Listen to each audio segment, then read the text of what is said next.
Today's Wednesday, May 6, 2020. Coming up on Roland Martin Unfiltered, civil rights groups, friends and family calling for a wider investigation and arrest in the murder of 25-year-old Ahmaud Arbery, shot and killed by two white men in February in Georgia. Why are they not in jail? We'll give you the latest on that story, plus the latest on the coronavirus pandemic, where it continues to stun us all across the country. We'll also have an update on the status of PPP payments.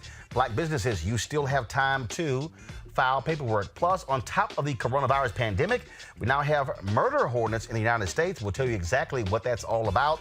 Also, former NFL player Eric Reid talks about the battle for player benefits.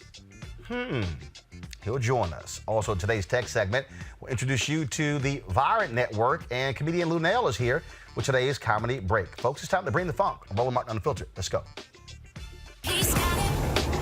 Whatever the miss, he's on it. Whatever it is, he's got the scoop, the fact, the find. And when it breaks, he's right on time and it's rolling. Best believe he's knowing. Putting it down from sports to news to politics. With entertainment just for kicks, he's rolling. It's on go, roll, y'all. It's Roland Martin, rolling with Roland now. He's funky, he's fresh, he's real, the best, you know he's Roland Martin now.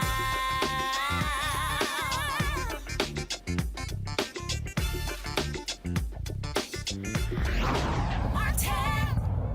All right, folks, this stunning story out of Georgia. People still are talking about it all over social media. That is the murder of Ahmaud Arbery. How is it that the two white men who shot and killed him are not in jail, people? And of course, this took place in February, Brunswick, Georgia, of course, where Ahmaud Arbery was jogging. He was then chased down by two white men, father and son, shot and killed, yet they have not been arrested. Here's a statement put out yesterday by the Georgia Bureau of Investigation. They said they have not been requested. Here it said the GBI has not been requested to investigate the shooting death of Ahmaud Arbery. The Glenn County Police Department has requested that our Kingsland office investigate the following: allegations of threats against GCPD and individuals involved in the active investigation, the public release of video related to the shooting death of Ahmaud Arbery. These investigations are active and ongoing. And I want you to leave that up. I want you to follow this here. The police department where this took place has not asked the Georgia Bureau of Investigation, essentially their state FBI, to step in. But they do want them to investigate threats made against the police department and individuals involved in the investigation. And how did the video get released? Now, keep in mind, that video is why the case is being referred to a grand jury. Folks, they were trying to keep this quiet. They did not want the public to see this video. The Georgia NAACP has also issued a statement about the case being presented to the Glenn County grand jury. Joining me to talk about all of this is President of the NAACP, Reverend James Woodall. Reverend, glad to have you on the show.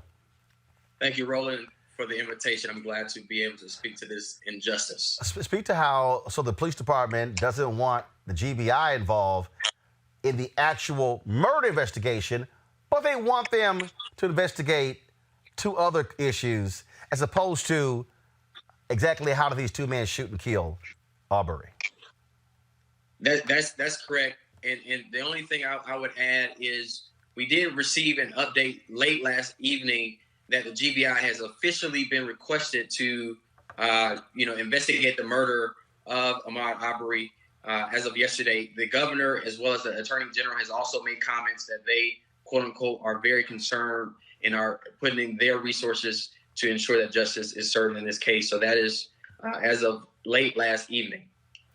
Again, though, this took place on February 23rd.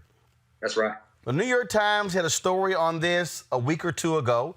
We had Lee Merritt on the show. All this activity in the last 24 hours is solely because the video was leaked. If that video is not made public, then None of this is happening. There's no grand jury. There's no request for the GBI. The governor's not commenting. And it's not like nobody knew about this. That's correct. And then to add insult to injury, the video that was released yesterday has been in the possession of the police department and the district attorneys, all three of whom had access to it. The family had not seen the video until it hit social media on yesterday. The family did not get the opportunity to see it and review it prior to it being released to the public, and therefore it was insulting as well as very troublesome to see and to deal with that. But the fact is, it's out now, and so we want justice for this young man. Well, and again, and the reason the family has not seen it, because the investigators kept it under wraps. That's right. I mean, until it's leaked, no one knew that there was somebody who was trailing. Then the original DA, George Barnwell, says that, oh, the person who shot that video was somebody who was assisting the McMichaels in the pursuit of Arbery. That's correct. That's correct. And that's exactly why the Georgia NAACP, along with several coalition partners, we have all demanded and advised our members and our community leaders to all demand that not only Jackie Johnson, who is the district attorney in Brunswick, that she resign, because this is not the first time she has done what we like to call judicial malpractice. But we also believe that George Barnhill needs to resign too, because who could be that slow and that crazy to put into writing that this was justified? There is nothing in the state statute, there's nothing in the law that would allow for those two men to kill an unarmed black boy who's simply running. So they should not only be disbarred and resign, but they should become criminally complicit in this death as well. So just several things. First and foremost, coming in here, Ben Crump, he represents Arbery's father. Lee Merritt is working. Lee Merritt represents, along with Chris Stewart, Arbery's mother in this particular case. We're trying to get Ben Crump on the phone as well.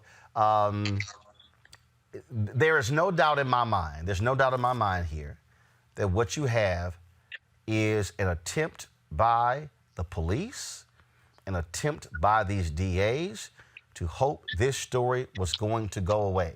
The fact that the initial DA, George Barnwell, concocts this whole report that absolves the McMichaels of their involvement, says it was self-defense, they were trying to make a citizen's arrest, and now all of a sudden, it just so happens on the day after the video gets leaked that the third DA goes, you know what? I think there is sufficient evidence to take this to a grand jury.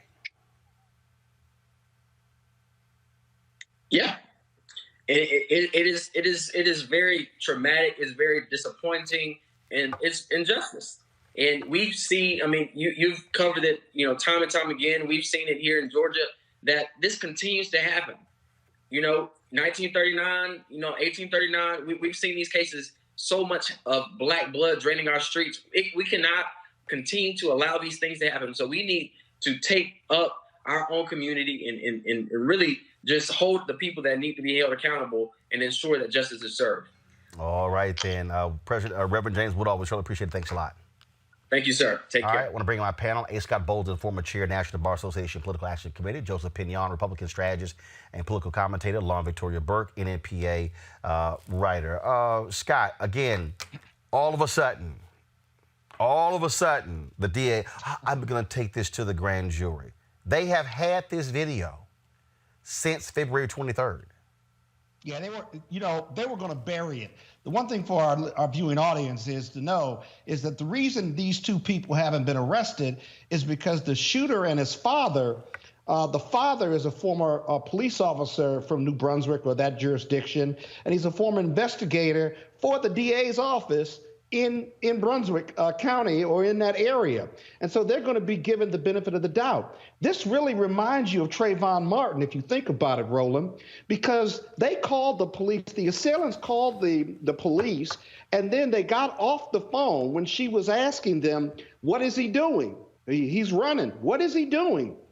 And then they go run in front of him and then confront him with a shotgun, and then a struggle ensues. There's no gun for him. He's running. He's not like running trying to get away. He's jogging. He's a former athlete linebacker for a high school football team. Are you kidding me? So he's dead for running while black, and they were going to bury it. And then the video comes out. And now, the danger in going to the grand jury is this. Listen up, folks, because that grand jury is going to be from people in that community, and they're going to couch it like it was a struggle for the gun, and therefore it was justifiable manslaughter or homicide. But you got to look at what happened before. But for them getting their shotguns and doing vigilante justice, this young kid would still be alive. It's just unbelievable. But that grand jury is gonna get manipulated because they'll indict whatever the prosecutor wants them to indict, and that's simply not going to be fair. That's why the FBI and the Georgia Bureau of Investigation have to investigate versus the grand jury or an independent commission. Let's keep watching this case closely. Joseph, what's interesting here to Scott's point, not only as you begin to break down what they did here, the fact that this is on the third prosecutor. Yet the first prosecutor said our relationship recused himself. Second one did. Third one has had the case. No, not going to ask Georgia Bureau of Investigation. And so here's my question. All right, coronavirus has been happening. What the hell have they been doing for the whole month of April? What the hell were they doing in March? I'm just trying to understand how heavy was their load that it took a video being leaked for them to all of a sudden say, yeah, we're going to take it to the grand jury. I'm not buying. That's why I tweeted, this prosecutor is no hero. Mm-hmm. No, I mean, look, this is not about load maintenance when it comes to cases. This is about the systemic devaluation of black bodies. Started with talking about people being 3/5 of a human being, and it continues to this day. And so to me, I mean, I actually was struck. I remember, you know, our dear brother Timothy and Melissa in Cleveland back in what was it, 2012, got shot 137 times by law enforcement, unarmed, in a car. And, you know, I think I spoke to you at the time. I think I remarked that, you know, if you had shot at a wildebeest that many times, you'd probably end up in prison. And yet again, you know, those individuals not only did not go to prison, it took them 6 years to lose their jobs. So I think, again, you see time and time again that the people find ways of showing you just how little they think of us. And I think it's incumbent of us to start thinking of new solutions into how do we approach these things, right? You mentioned that we were on the third prosecutor right now. I mean, again, in all of this time, this video has been here. We know they've had access to the video. The family never saw it. At some point, we have to stop talking about, you know, the outcomes and start talking about how do we actually put teeth in legislation that actually prevents the cover-up in the first place, because that is where the true kind of most pernicious thing happens, where they start couching things, as our brother said, whether it was a struggle, whether they start trying to, you know, throw dirt on the deceased. With Brother Martin down in Florida, and his mother and his father is still trying to work to clear his name to this day. So these are the things I think we have to talk about. But again, just another tragedy that is unfortunately too predictable when it comes to black people living in America. Lauren, this was a tweet sent out last night by Georgia Governor Brian Kemp.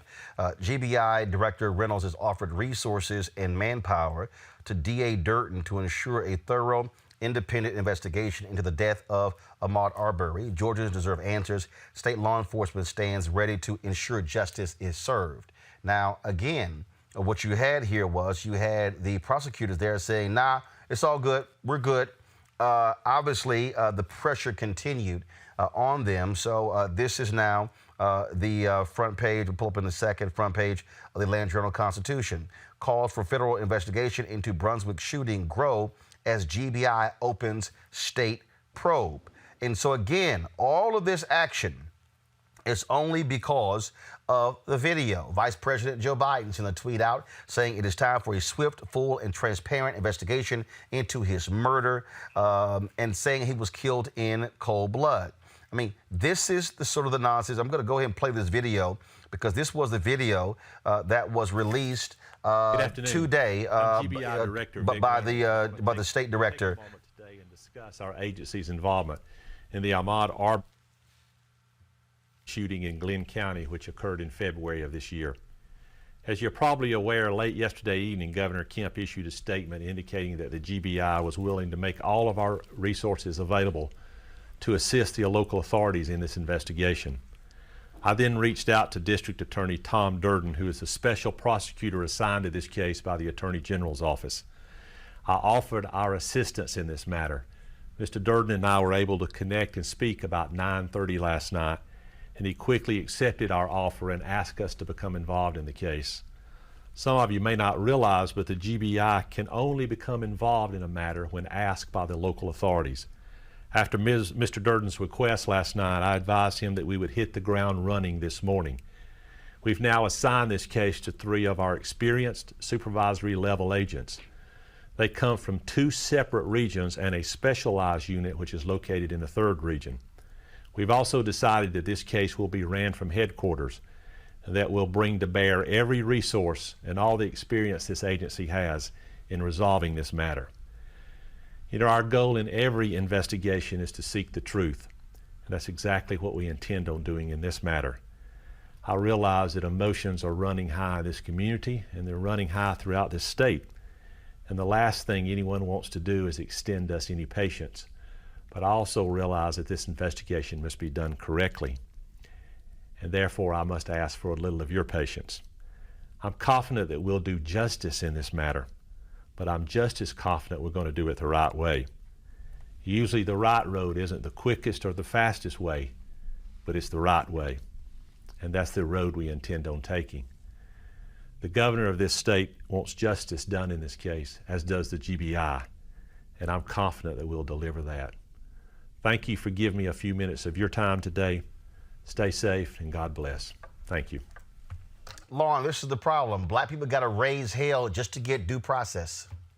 About that. And, you know, all this nonsense about they needed permission from somebody to do an investigation is a bunch of foolishness. Okay, they can do what they want to do. What we're going to need is the FBI obviously is going to have to get involved with this. I wouldn't trust any authorities down there. I wouldn't trust the prosecutor. I wouldn't trust the grand jury from down there. It is going to have to go over these people's heads. This case is probably going to be on the level of a Michael Brown, Walter Scott level thing that we always remember and turn to. And it's another example of how the advent of video and the technology in the world that we live in has allowed us to know about these things that we've always known were going on in Black communities. But the fact of the matter is, without the video, as you've said many times, Roland, we would not be sitting here talking about this. They would have buried, they would have let it go away, and all the pressure that we're seeing right now is happening because of the video.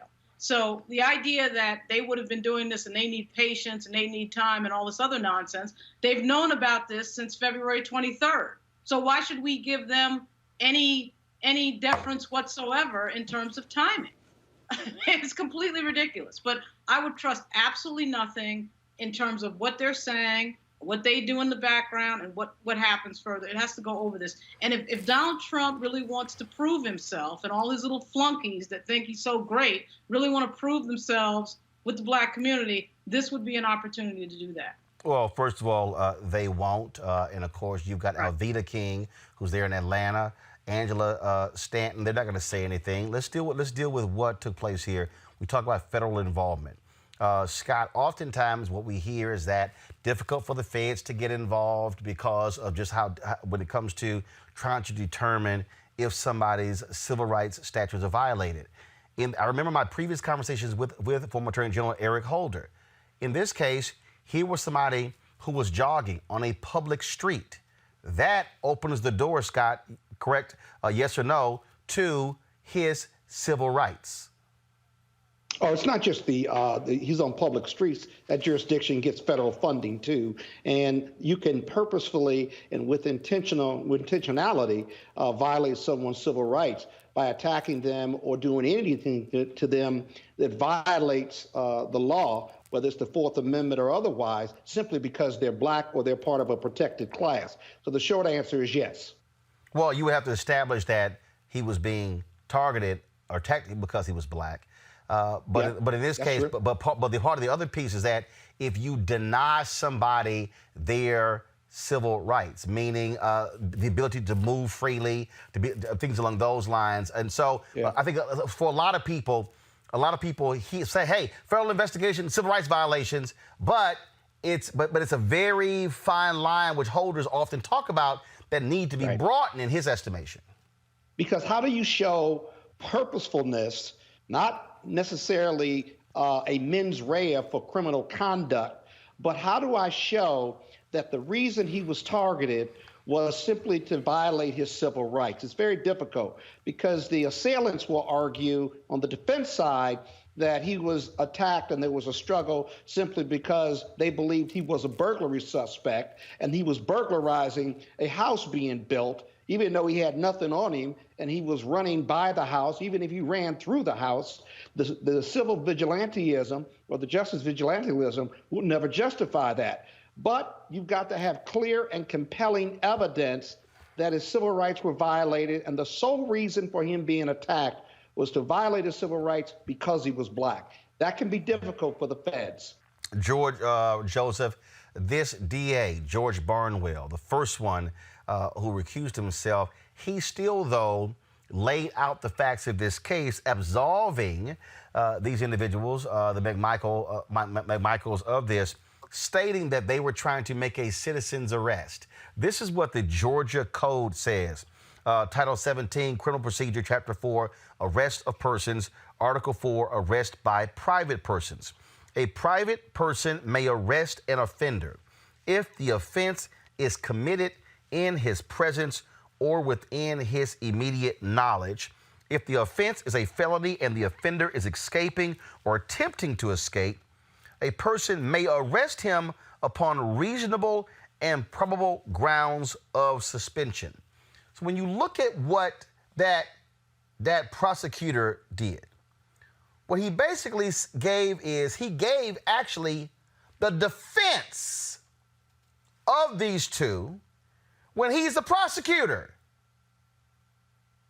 I mean, look, it's very clear to anybody with common sense. We talk about the law. What is the reasonable person threshold? The reasonable person can deduce that the only reason our dear brother is deceased now is because he was a member of a suspect class called jogging while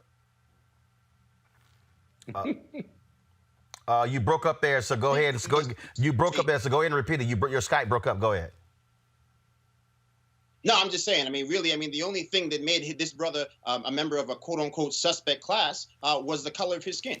And so I think that we just have to really dispense with the foolishness, this foolish notion that there was any other reason that he was being stopped, that he was being profiled, other than he was a black person who was jogging amongst anxious people who were pale-faced. That's just the hard truth.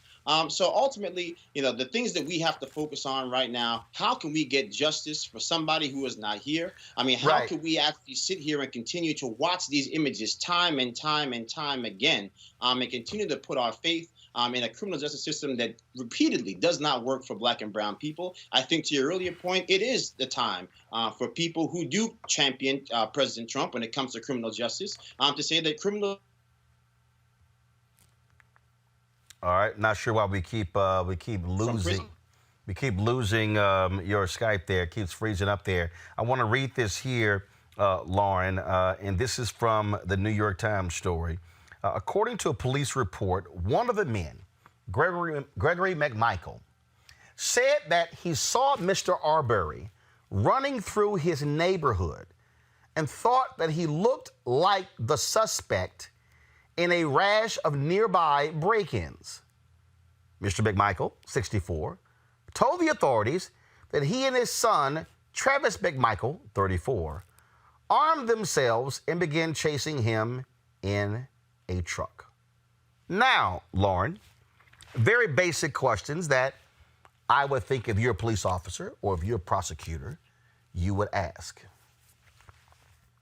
How did you ascertain that he looked like the suspect in the previous burglaries? Were any videos distributed? Were any photos distributed? Was he wearing the same clothing in the video? How did they ascertain that a brother who's running looks like the suspect in a rash of break-ins. Really? Yeah. Did you see So, those break-ins? That's the other question. Lauren, go ahead. Lauren and Scott, go ahead. We're about to hear the Trayvon Martin playbook, right? That it was Exactly. somehow Trayvon Martin's fault that some idiot followed him on a rainy night at night when he's minding his own business, but somehow he is the aggressor and he is responsible for his own death. We're going to hear all of that run of show. It's a complete, it really just harkens back. It's appropriate this week, of course, that Ida Wells got the Pulitzer Prize, and of course she got that for investigating lynchings, because here we are talking about this. We've heard this again and again and again and again and again. It's the same nonsense again and again about how, we got into a struggle and then it's the dead person's fault that they're dead because I chased them and followed them and hunted them down with a gun. Everybody's armed, right? Then they have video, but yet it will be this guy's fault that he's dead. It's complete nonsense. We'll hear the entire thing, not only from the people who are the perpetrators of this murder, but we'll hear it from the authorities, we'll hear it from the investigators, we'll hear it from the cops, we'll hear it from everybody on down, because this, of course, is the legacy of 400 years of American history. There's no escaping that. So we have to get back to the question of how do we put a stop to it?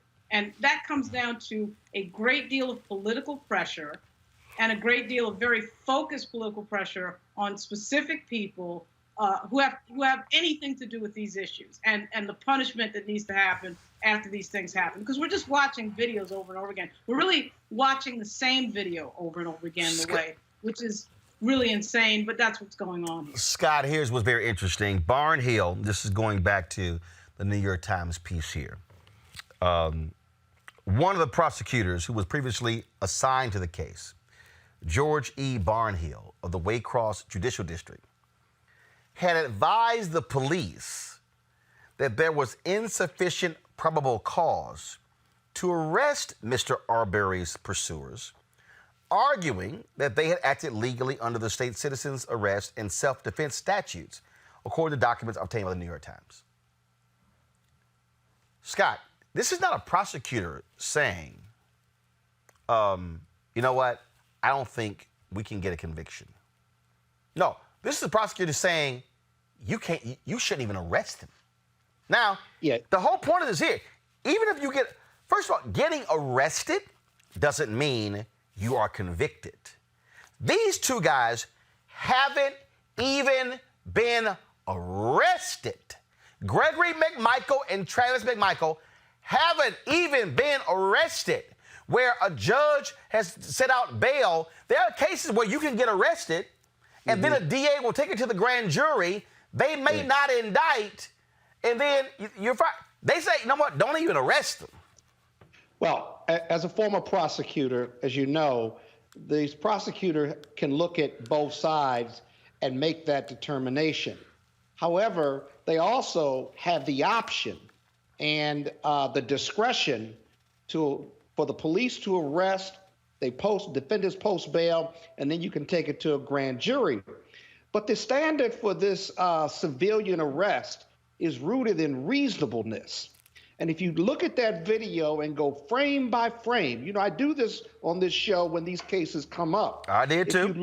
If you look at Arbor or the deceased, he's running and then he runs away from the truck and runs away from the son who has the shotgun. Then you see around the truck, when he comes past the truck, he sees the shotgun. These aren't police, and the shotgun is pointed at him. And he then turns and runs towards the shotgun to get the shotgun from the assailant, or who he believes to be the assailant. There's nothing unreasonable or nothing reasonable about what these two vigilantes did. Yes, there was a struggle, but the analysis and the evaluation by the prosecutor and the police cannot begin with the struggle. It's got to begin in the whole video, in the beginning to the end, because the struggle is only part of the problem in the case. Was it reasonable for them to be there? Did they have probable cause to believe that he was a burglary suspect? Did they see him carrying a TV or something that had been removed? No, they were acting on their dumbness, their presumptiveness, and the fact that there was a black man running in presumably an all-white neighborhood. There can be no defense of civil arrest and their right to do so, but you've got to analyze all the facts, not the struggle. And that's going to be the challenge of the grand jury and the Georgia Bureau of Investigation. And this is what Barnhill wrote, Joseph and Lauren. This was in the Atlanta Journal-Constitution. They were joined by a third man, William Bryan, who lives in the neighborhood where Arbery was killed. In a letter sent to a Glenn County police captain, go to my iPad, please. In a letter sent to a Glenn County police captain, Barnhill wrote that the three men were in hot pursuit of a burglary suspect with, quote, solid first-hand probable cause. Really? Wow. I mean, it's a lie. I mean, the whole narrative for all of this stuff is always predicated on a lie. It's this notion that somehow that the burden must be placed on the deceased to somehow rise from the dead and prove that they are not only a good human being, but also not guilty of the crime for which they were believed to have actually committed, which upon further evaluation never occurred. So I think we just have to, almost dispense with just, kind of talking about it. I mean, it's just heart-wrenching to talk about it. We have to talk about it, obviously, but talking about it in a way as which even now we, here amongst the living, feel as if we have to try to, basically prove what should be obvious to any simple person who cares about justice, who cares about goodness, who has a shred of honesty and compassion in their heart, to say that this young man should not be buried. That he should be here in the midst of this corona crisis to comfort his family, to be with his loved ones, and he's not. And it's solely because of the color of his skin. And until we can say that frankly and begin to organize, not in random marches, not in Twitter hashtags, but to really organize and leverage power in a meaningful way, we are going to keep having the same conversation over and over and over and over again until our eyes fall out, as Lauren alluded to earlier. Lauren, last quote here from Barnhill. He wrote, it appears, iPad please, it appears their intent was to stop and hold this criminal suspect until law enforcement arrived. Under Georgia law, this is perfectly legal. Protesters are also calling for the police chief of Glenn County to step down. Well, Lauren, he's got his own issues. Go back to the iPad. John Powell, who's currently on administrative leave with pay in Glenn County after being indicted on charges of 3 counts of violating oath of office, 2 counts of influencing a witness, and 1 count of criminal attempt to commit a felony. Those charges stem from an unrelated case. Really? Yeah, and of course he's walking around and everything is great. Look, until we get the level of political power that we need to stop these things, they're going to continue. It is built into American history. It is not new. It requires some real political power, and really, I hate to go back to what Sean Puffy Combs said last week, because I didn't particularly agree with it for all the reasons that you had outlined, Roland, but it does at some point become a quid pro quo question, right? We need to stop these things from happening, or you don't get this thing, And until we get to that point in our politics where we're doing that, where we're actually withholding some of our political power until we see something that stops happening, I don't understand how. I don't get how we stop this. It's the exact same conversation that we had around Trayvon Martin. The big banana in everybody's tailpipe at that point was the stand your ground law. And of course, what we find is that only black people end up dead. And they always are the ones that somehow can never be standing your ground when something like this happens. So I'm not a big believer in getting into the finer details of this nonsense, because it really is the same thing over and over again with the same dead people, with the same skin color, with the same perpetrators. So we're going to have to go big picture and really look at what really stops these things from happening. I can name a few things, but unfortunately they're all extrajudicial. So within the law. So it's kind of, we're not dealing as African Americans in a system that's fair to us. We've got to start with that notion and stop thinking that somehow that's going to just change automatically. And of course, we've heard nothing from the current occupant of the White House. Like I said, Vice President Joe Biden has weighed in. And so we'll continue to follow this story, folks, to its conclusion. All right, as of today, there are 1.25 million cases of COVID-19 in the United States. Folks, 205,000 people have recovered, yet 74,102 patients with the virus have died. Talk about pure devastation. New York Governor Andrew Cuomo gives his daily update to the media. Here's what he said today. Our total hospitalization rate is down again. You see this curve. We talked about it on the way up, which was a painful journey. We talked about it at the quote-unquote apex, which turned into more of a plateau, a flattening. And now we're seeing it gradually decline. We would have liked to see a steeper, faster decline, but this is where we are, and it's a painfully slow decline, but it's better than the numbers going the other way. You see it on total hospitalizations, you see it on intubations, and you see it also in the number of new cases per day. This is important because while we're seeing that hospitalization rate go down, and you see the number of new cases going down, those number of new cases are still problematic, right? So it means 600 new cases yesterday. With everything we've done, we still have 600 new cases yesterday, either walking in the door to hospitals or people who are in hospitals who were then diagnosed with COVID. But that number is also going down. One of the most stubborn situations and the most distressing are the number of deaths, and that is down from where we were, but it's still 232 yesterday, which is an unimaginable and painful reality that we have to deal with. And when people talk about how good things are going and the decline and the progress, that's all true. It's also true. Kayleigh McEnany, the White House press secretary, of course, did the usual BS from the White House podium. Listen to this. There were supposed to be 2.2 million deaths, and we're at a point where we're far lower than that, and it's thanks to the great work of the task force and to the leadership of President Trump. Well, whose idea was it initially to wind it down? Again, I'm not going further. The president has answered this 4 times today. John? I just have a question.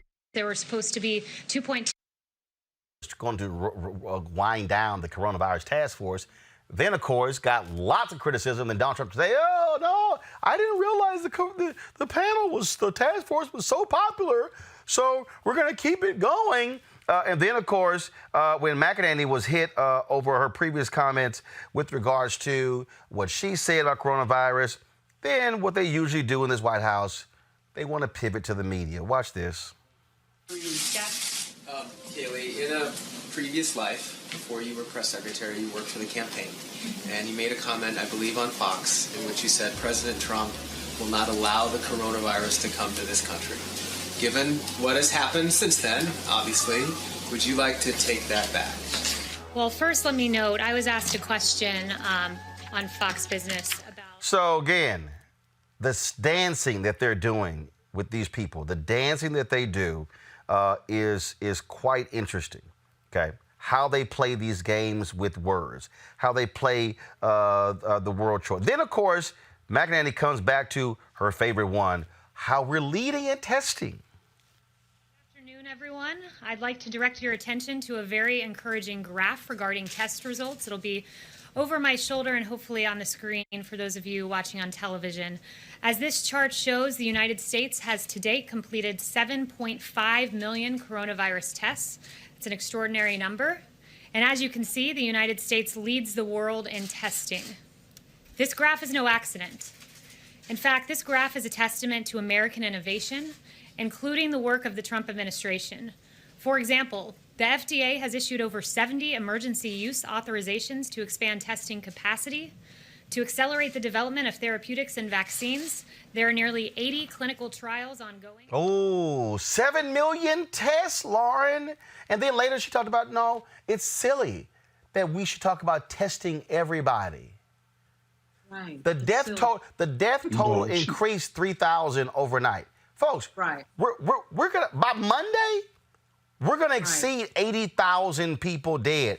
But I love how all of a sudden they're trying to latch onto the initial model of it could be upwards of 2.2 million. Well, you know, it was 2.2 million, and we've only lost 70,000, so we've done a great job.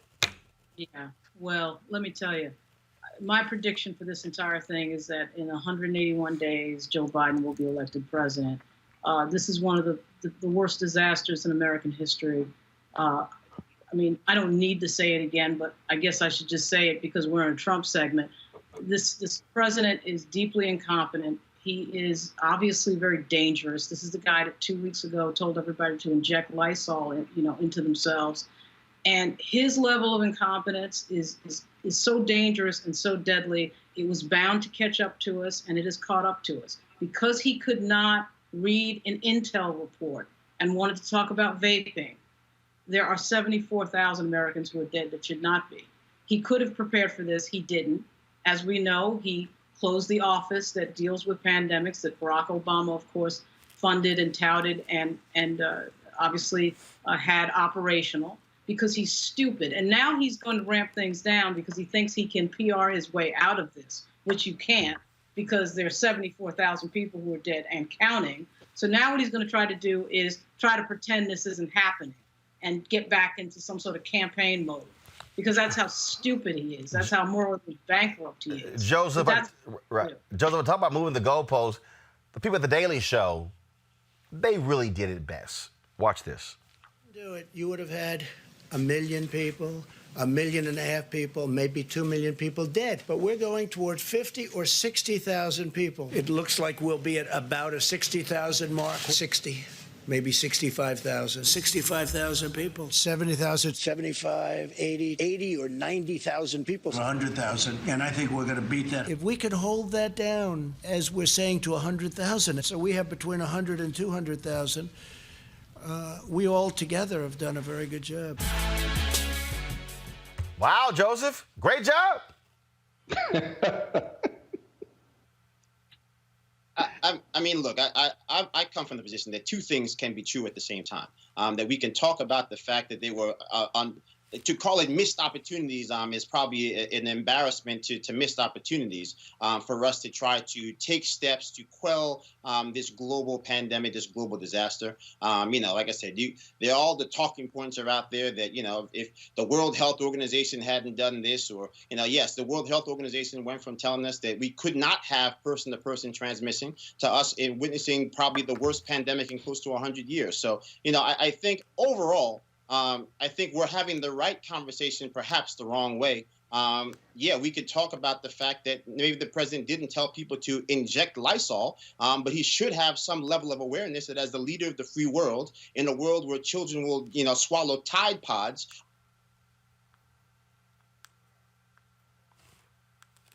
Again, looks like even if there might be some reality.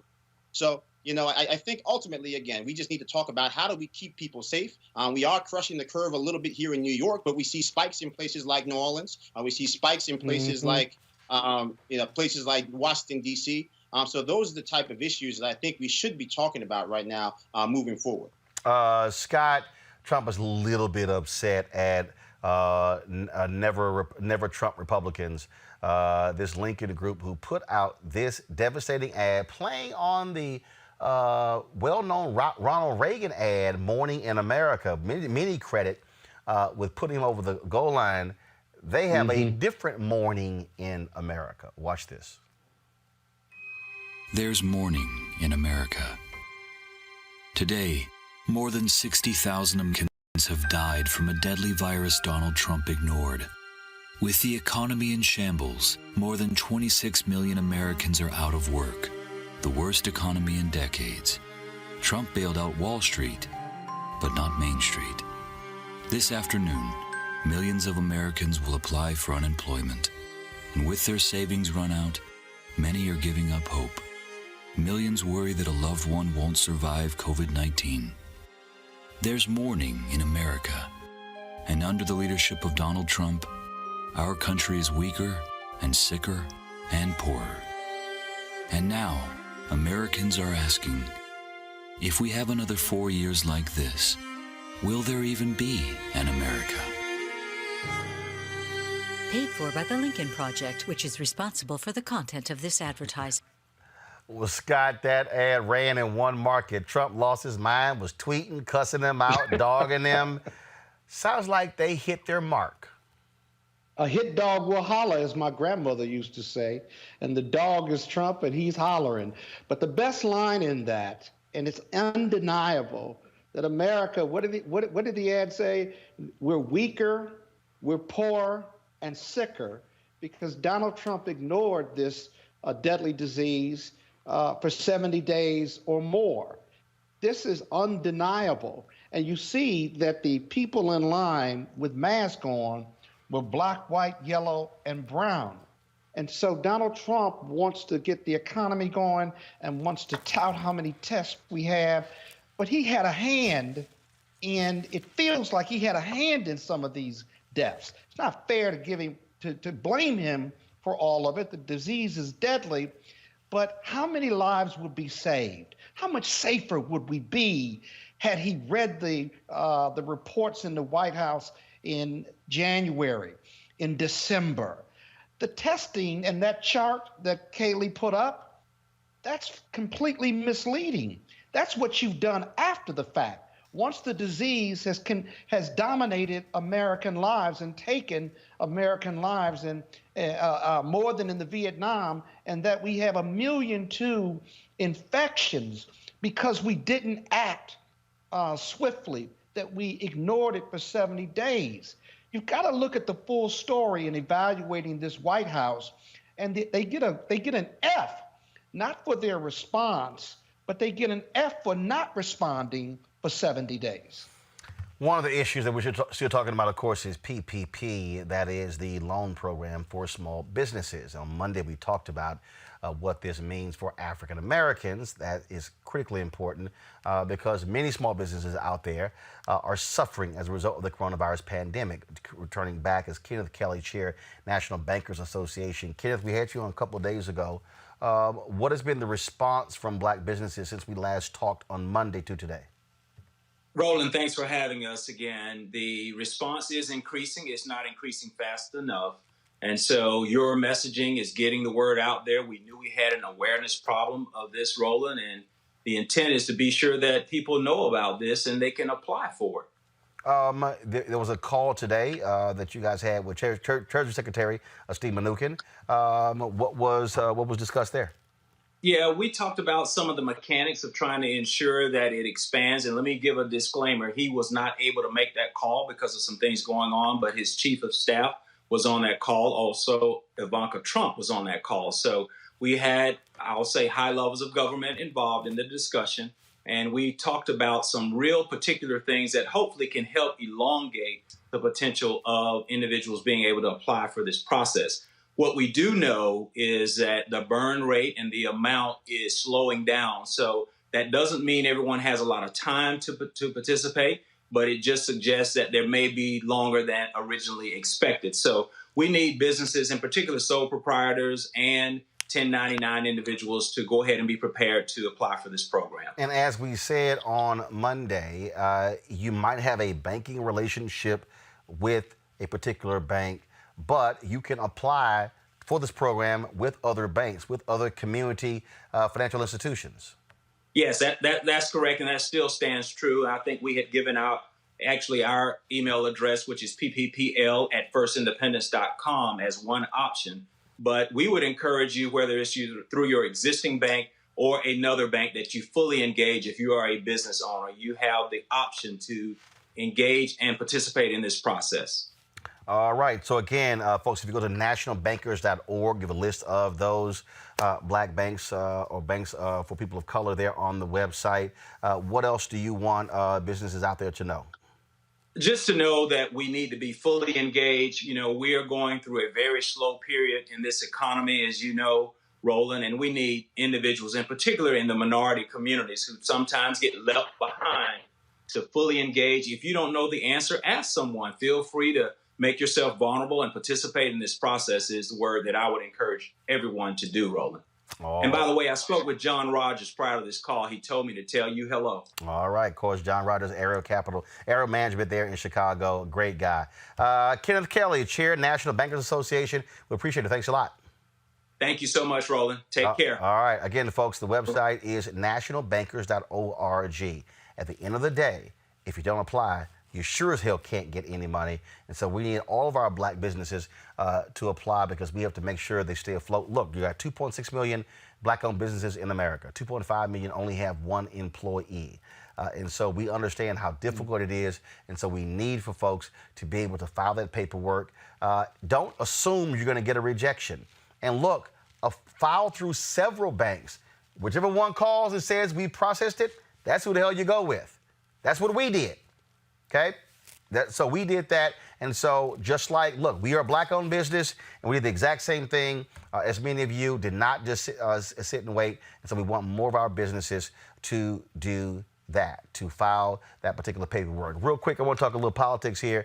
New Monmouth poll shows Joe Biden with a 50-41 lead over Donald Trump. What's interesting, Lawrence, that when you look at that Monmouth poll, Joe Biden is only down 2 points to Trump in the category of men, has a 20-point lead among women. As he should. I mean, his policies certainly are better than Donald Trump's, and we know the history of Donald Trump. So it would be very disturbing to see the results that we saw in 2016 with regard to women and Donald Trump. It would be very strange to see that against anybody. I thought it was particularly strange to see it against Hillary Clinton, but Biden as well. So we'll see what happens on Election Day. I predict that Biden will win. I just think that this is a disaster that we're watching with regard to Donald Trump economically and, of course, health-wise. The issue, one of the things, Joseph, obviously, this is May. Election is in November. But the reality is this here. Donald Trump had a perfect confluence of events that allowed him to win. Only won by some 78,000 votes when you combine what took place in Wisconsin, Philadelphia, and Michigan. And so he is desperate for that. But here's the deal. He's not running against somebody who's hated by a lot of people in Hillary Clinton. And so it's a different sort of election. Just your thoughts on how this election is shaping up. Look, I think that people who think this election is over and think that they can have a coronation party for Joe Biden are probably putting the cart before the horse. Or to say people who keep saying, oh, Trump is going to win. I keep saying, y'all, ain't nobody a lock. Yeah, I mean, I think the reality that we face right now is that you got President Trump, who in many ways, you know, even if he's the made-for-TV president. And we're actually going to be in the situation with the first television-only event when it comes to the presidency of the United States. And for me, you know, Joe Biden's superpower, you know, whether he sometimes stutters, whether he sometimes forget his own name, is that he can get in a room with people and he can connect. And that when American people see him connecting in that deeply empathetic way, it has this power to grip a nation. Well, in a post pandemic world of COVID-19, you know, those moments don't get to happen anymore.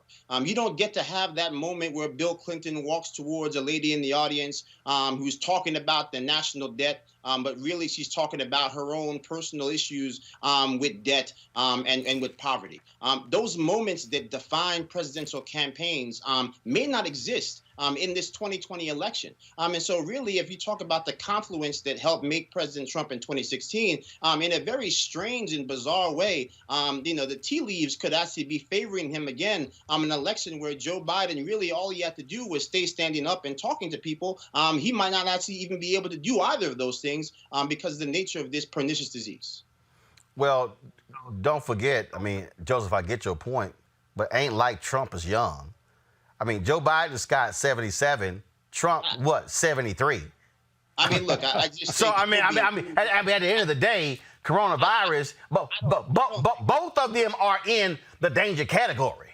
Well, look, I don't think the issue is the age. I think the issue is the vitality.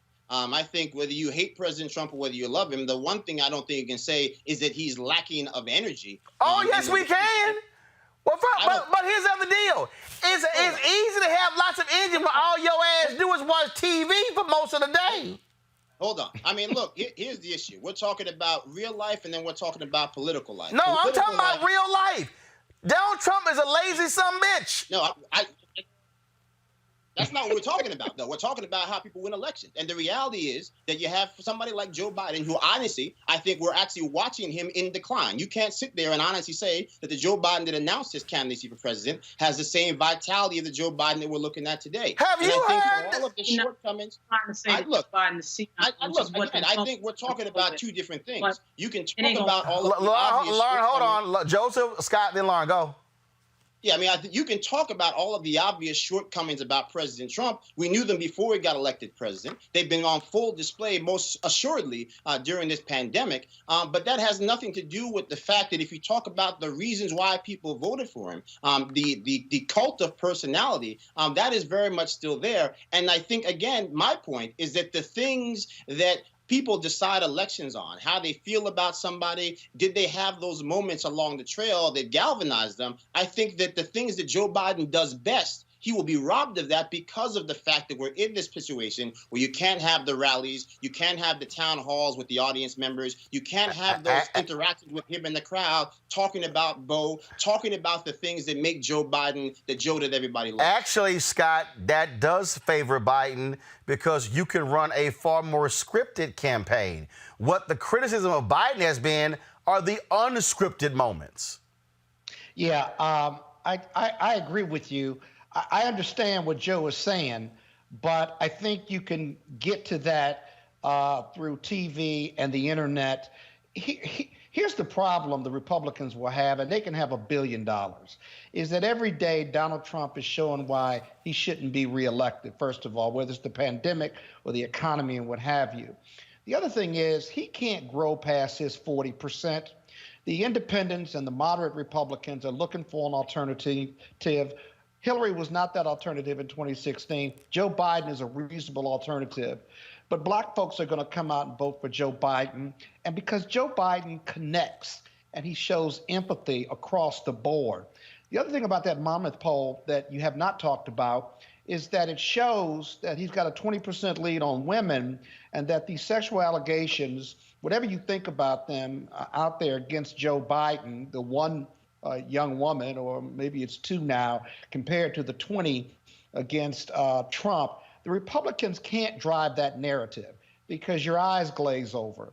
Secondly, because of Biden's empathy and his heart that he wears on his shoulder, I think there's a fair amount of trust by men and women in Joe Biden caring about the best in this country. And you're not going to have the Comey effect. Biden isn't the boogeyman that the Republicans and the White House want to have. And so this ought to be simple. It won't be easy, though. And you got to continue to fight for every vote. And people have to vote to ensure his success. Lauren, look, first of all, again, it's still extremely early. A lot of things are going to be coming out. But here's the deal. Trump was bemoaning the fact that the coronavirus may very well be this election may be a referendum on how he handled this. Here's the deal. If we continue to lose 2,000 and 3,000 people a day, trust me, he can't try to dance around by saying, oh, we did a great job. It was absolutely amazing. Right. 300 people a day in New York. No way. Which, by the way, is the average for the murder rate in New York for the last seven or 8 years, 300 a year in murders. They're losing that a day in New York. He's not going to avoid these stats. It is him who is connected to what just happened with coronavirus. He can't escape it. We're headed toward 100,000 people dead, an unprecedented crisis. And he's rage tweeting about the Never Trump Republicans. I mean, so what Scott said is absolutely correct. It's like every day he's showing us exactly why he should not be reelected. And the fact that Hillary Clinton wasn't even all that great of a candidate and still gets 3 million more votes than he did, would tell you all you needed to know. I mean, Biden is not going to have that problem. He's not going to have the Pennsylvania problem. He's not going to have the Wisconsin, Michigan problem.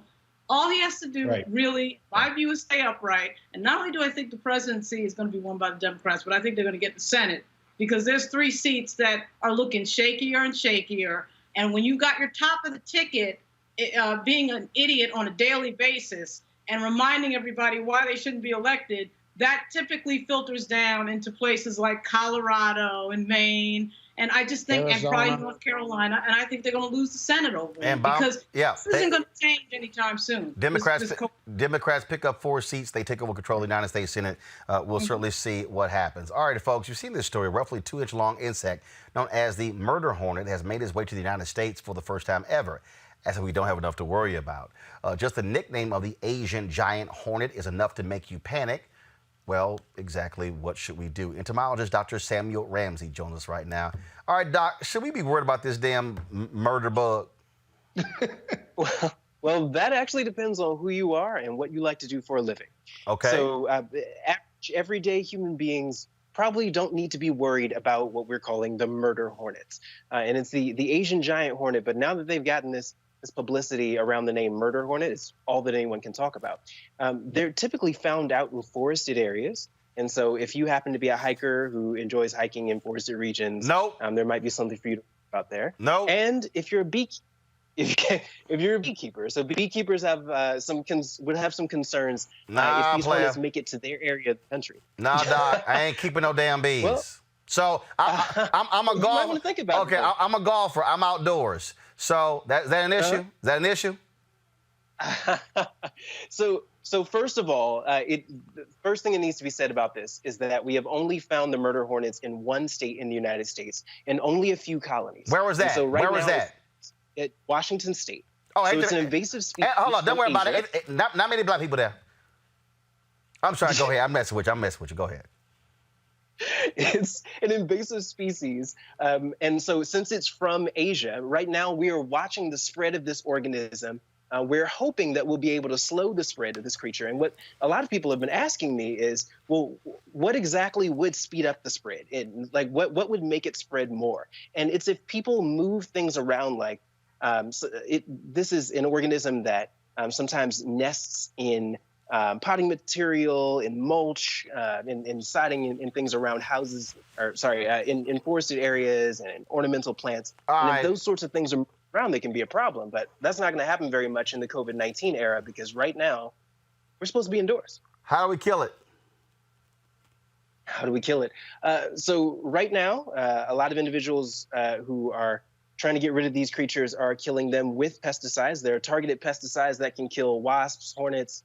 But right now, the best thing that you could do would be to simply, if you were to actually encounter a hornet nest in the wild, stay away. Don't be a hero. We don't need anybody to be a hero in this context. In the COVID-19 era, we are telling everybody that you can be a hero by staying home. In the murder hornet era, please don't try to be a hero by thinking you can kill these creatures.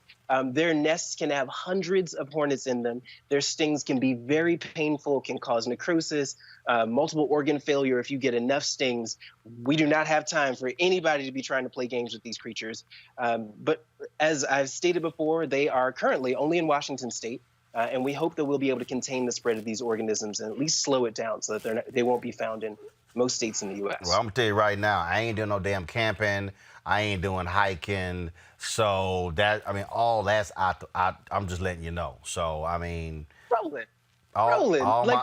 this is about equality, sir. We black people as hikers. Walk your ass on.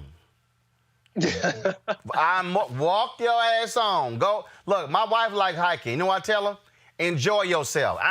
Damn that, man. I'm going to play golf. Okay? That's where I'm going to be. You know what? Well, you know what I would love to see? I would love to see more black beekeepers. So I'm a beekeeper. My father has recently taken up beekeeping. These are very lucrative, great for the economy.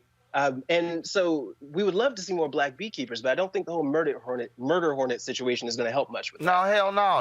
First of all, with black people, the moment you say bee, we ain't messing with bees. Come on now, you know doggone well when a bee come by somebody black, they lose their mind. This is true. Thank you. So there. So we ain't even getting to the keeper part. We stuck on the bee part. But consider for a moment. This is an element of the economy that we're not a part of at the moment. Right now, $18.2 billion a year come in through the pollination of honeybees. Without them, we wouldn't have a good 3/4 of the fruits and vegetables we eat on a regular basis. They're an incredibly lucrative organism. All you need is a bee suit, and you never have to worry about being stung. So at this point, I think that it's a shame that when I go out and give presentations to beekeepers, I'm the only brown person in the room almost every place I go. All right, black people. All y'all who are on YouTube and Facebook and Periscope watching right now, if y'all want to go mess with some bees, y'all call Dr. Samuel Ramsey. So, Doc, why don't you go ahead and tell them how they can contact you if they want to run around and play with some bees? Absolutely. If you want to run around and play with some bees, you can find me on Instagram at sammy.david. I can give you information there. You can find me on Facebook, search Samuel Ramsey. I am the brown one, leaning on a bee colony. And if you are interested in honeybees, remember that they are a fascinating organism and they are essential to the environment. And so us making sure that we preserve them is us making sure that we preserve our planet and our way of life. We wouldn't have so many amazing fruits and vegetables that we consume on a regular basis, and the meat that we eat on a regular basis, because many of those animals are fed pollinated plants. So, Roland, if you like food, you like bees, sir. That's cool, but I ain't got to be a beekeeper. Tamika Coleman on YouTube said my daughter wanted to be a beekeeper, so it's not all blacks rolling. Tamika, that's great. You can call Sammy. Y'all can work that whole thing out. Thank you, Tamika. Look, here's the deal. I ain't got to do what everybody else do. I can enjoy the fruits of y'all labor. So y'all go ahead and be the black bee and go and get some honey and knock yourselves out. Dr. Sammy Ramsey, we appreciate it. Thanks a lot. Glad to be here. Thanks, Roland. All right, folks, real quick break. When we come back, we're going to talk to NFL player Eric Reid, his attorney, about their fight against the Players Union when it comes to benefits for fellow players. You're watching Roland Martin Unfiltered. Back in a moment. You want to support Roland Martin Unfiltered? Be sure to join our Bring the Funk fan club. Every dollar that you give to us supports our daily digital show. There's only one daily digital show out here that keeps it black and keep it real as Roland Martin Unfiltered. Support the Roland Martin Unfiltered daily digital show by going to RolandMartinUnfiltered.com. Our goal is to get 20,000 of our fans contributing $50 each for the whole year. You can make this possible. RolandMartinUnfiltered.com. Last month, the National Football League Players Association ratified a new collective bargaining agreement with the NFL. The agreement will run through the 2030 season and provide players and owners labor peace during an uncertain time for the country. The players' vote was close with 1,119 players, 51.5% voting in favor and 959, 48.5% voting against. Also, I understand some 500 players didn't even vote. What the hell were they thinking? But a win is a win. A majority by one vote would have had the same impact, of course, as unanimous vote in their favor. Then the 456-page deal was passed. But if the players vote on the right deal. Joining me now is Eric Reid, who's a free agent, and his attorney, Ben Meiselas. Is correct? Meiselas, is that it? That's it, Meiselas. Meiselas. All right. Glad to have both of you here. Eric, I want to start with you. You've been quite vocal with your comments on social media, talking about this deal. I've seen accounts by the wives of NFL players, former players who say that they're going to be hurt by this and they're freaking out because they are the caregivers. And so what has been your main objection to this deal? Well, initially, I got a random email saying that I needed to vote on the deal. No heads up at all. And I had no clue what I was voting on. So I asked Ben to review it for me because I'm not a lawyer and it's a contract, 546 pages. And through his revision and his review, he found a litany of issues that he thought would impact players. So one being the change to disability payments. And then after the vote happened, Ben recognized that there was a change to language that we had voted on. And so, but even when it came to that language, what I keep hearing from these wives is they felt that this deal gives short shrift to these players, and many of them dealing with some serious medical issues as a result of their playing days in the NFL. Yeah, and so one of the biggest problems are that these guys sign total and permanent disability agreements to receive their health benefits. Now, this means that they can never work because of their disabilities. The contracts that they signed to receive these benefits were for life. And now the NFL and the NFLPA are going back and retroactively changing that language and saying that it is no longer for life, among other things, which Ben can speak to more in depth. Ben, go ahead and jump in. Yeah, I mean, look, one of the most important things of any union is not just to protect your most powerful members, but to protect your most vulnerable members. And one of the most shocking things is at all aspects, the quote-unquote trade-off they made was drastically reducing disability benefits and reducing disability benefits from a $250,000 a year cap to $48,000 to applying offsets to players who are guaranteed certain disability benefits for life that drastically would reduce their monthly payments that they were promised, and also mischievously changing the definition of the very word disability.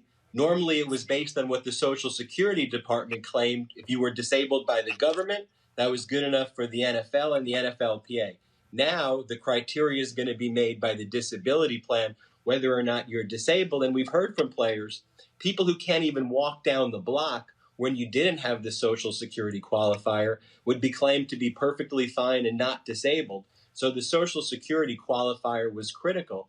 And so really, you've thrown these disabled players completely under the bus. You've called them a trade-off, and the NFL has built their league in billions of dollars off the backs of these players from the 80s and 90s. And so we sent our legal letter. You know, Eric held these incredible town halls that he can speak to where the wives spoke.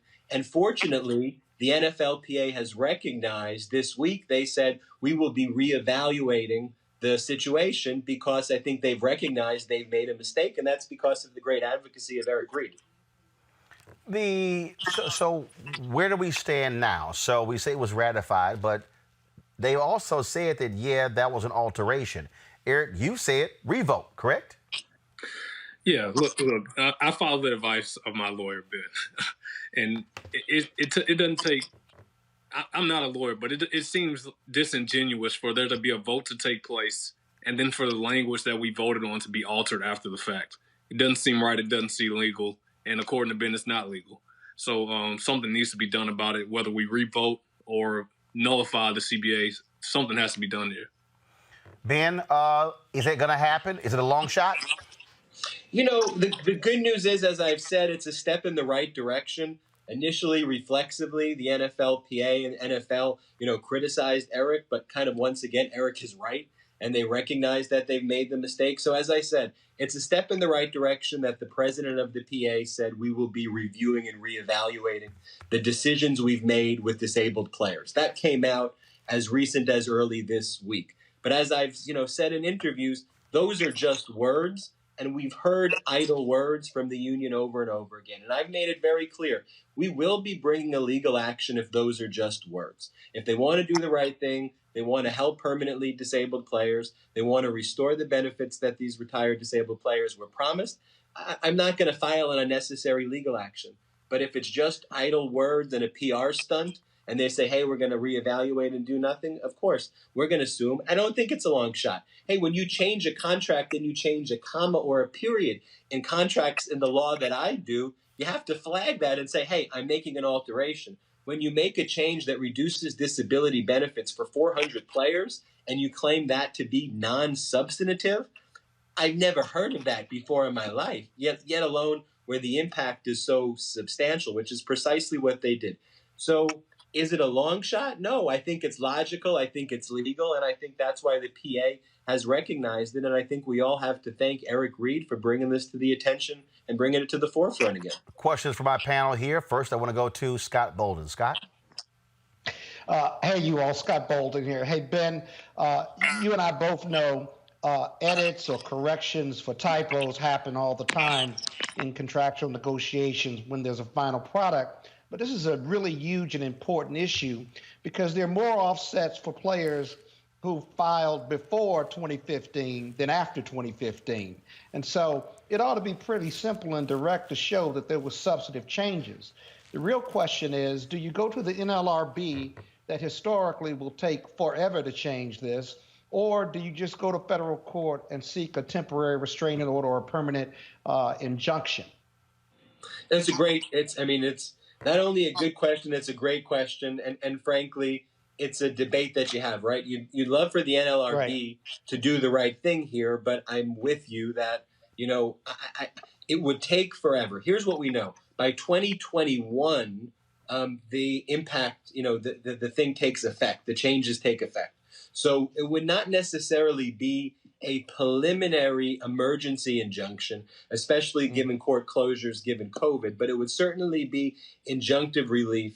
And as we got closer to that 2021, the necessity for an emergency, based on my analysis, would seem to be triggered. So it will get to an emergency position soon. So I think it looks more and more like a TRO. And I think it's framed very simply, which is what you discussed. You made a dramatic change that impacted the lives of hundreds of people and reduced their disability. You want to claim it's non-substantive? I think any logical reading would be it is substantive. Judge, make a decision and restore these benefits and excise that provision. But the other thing is, what's interesting about this case, Roland, is that the NFL and NFLPA, neither one of them want to go back and do this, and they probably got their own reasons. And so we ought to watch this case closely. Yeah, $12 billion. Right. That's why. Lauren Victoria Burke, your question for Ben and Eric Reid. Yeah, Ben and Eric, how you doing? I was going to ask a question like that. Why would this change have been made in the first place? It would be my guess that there wouldn't be that many people involved in terms of these types of benefits. But Roland sort of just answered the question with regard to money. But I'm wondering, does anyone have any clue about why this change was made or when it came up? And Eric, on a personal note, I really enjoy your Instagram, particularly your last photo 9 hours ago. But does anybody have any idea why this came up? Yeah, I think as the science has evolved, it's become clear that essentially 100% of retired players will be retired disabled players, and many of them will be permanently disabled players. So I think the owners and the PA looking at these issues, especially in light of the concussion cases, see this as an area that could be potentially very expensive for them and can to their profits. So that's why you've had this push to have this incredibly long CBA, 10 years, and to lock in caps, because I think they realize that the science is going to show that if you have hundreds or thousands of players claiming disability, potentially for $250,000 a year for life, which was promised, that they think that's going to cut into profits. Regarding the very specific change that was made, the NFLPA's position was, you all should have realized, even though we made a mistake and didn't include the disability aspects for players before January 1, 2015, come on, you should have realized that the intent of it was, since we were stripping benefits anyway, everybody should have known that we were stripping benefits of all players, because it would be incongruous for us to take benefits away just from post January 1, 2015, if we didn't take pre-January 2015. And frankly, I think that's a ridiculous legal argument to be made. But I think that's the bigger picture argument and the micro argument to answer both of your questions. Go ahead. Thank you. Yeah, Eric, my question, Joseph here, just my question for you specifically. I think it's well documented, kind of the malfeasance of the NFL. We talk about, this is a league that you can sign a multi-million-dollar contract on Monday. They can get tired of you on a Tuesday and kick you out the door penniless on a Wednesday. So I think that is obviously, this has been the case my entire life, certainly your entire career. But I think my question, is more, how do we keep getting here? And specifically when it comes to the NFL Players Association Union, and forgive me for maybe putting you on the spot, but, this is obviously the most violent sport on the planet. We're talking about a multi-billion-dollar multinational organization. How is it that it seems to me that we keep finding ourselves in a situation where, for one reason or another, the union hasn't found a way to protect its most vulnerable members? Well, I think that's exactly it. It boils down to union leadership. Demore Smith was in charge of negotiation on the last CBA, which people said was the historically worst CBA in the history of sports. And we're right back here again with this CBA. It boils down to union leadership. And so, Yeah, I mean, I think. Go ahead. No, Joseph, go ahead. No, I mean, I think to that point, I mean, again, to me, how do you change that, right? Because I think to me, I think whether you're talking about a neighborhood or whether you're talking about a family that is that fraternity of the NFL, at some point, I know you're not the only person who feels this way, right? And so at some point, how do you get to a point where you can galvanize, enough people to say that, we're not going to be treated, basically as, at-will employees by a multi-billion-dollar organization. I mean, even back to the contracts, not to harp on it, but I mean, if you are planning a wedding right now, I mean, there are catering halls right now that won't return deposits for people who are trying to plan weddings, and we have people who are going to be permanently disabled, and they can't even get their just pay and their just due. So, to me, again, I don't know if you have the answer, but I mean, maybe somebody has the answer. How do we get enough players to realize that things are bad enough that they need to not only take care of themselves, but also take care of future generations of NFL players? Well, the answer is the same. It's union leadership. And with regards to this CBA, again, there was no announcement saying, hey, you guys, we're going to vote on the CBA next week. I happened to check my email on a Tuesday and saw that there was a vote on the CBA. Had my phone been broken, had I just chosen not to check my email that day, I would have never known. And that may have been the case with the 500 players that didn't vote. Maybe they just didn't check their email for a week. We don't know. And here's an incredible thing, too. The executive committee, who's responsible for voting on whether or not to pass it to the broader vote, the executive committee voted no on the CBA by a vote of 7-4. And regardless of the executive committee's vote no, it was still sent to the larger body to vote. And this wasn't a CBA year. 2021 was the CBA year. So a lot of players were frankly surprised that they had 10 days in the middle of a pandemic to have to sift through not only a 456-page document, but it references disability plans that are also hundreds of pages. So you're really talking about 1,000 pages or so in about 10 days, where the executive committee that was supposed to be the first line of protection voted no against this. And so what Eric and I have been doing is we've been battling, on the legal front, but we've also been battling by holding these town halls as we've both been quarantined at home, by bringing the wives of players and having wives of disabled players talk to us on a town hall style interview so that the executive committee and current players can say, wait a minute.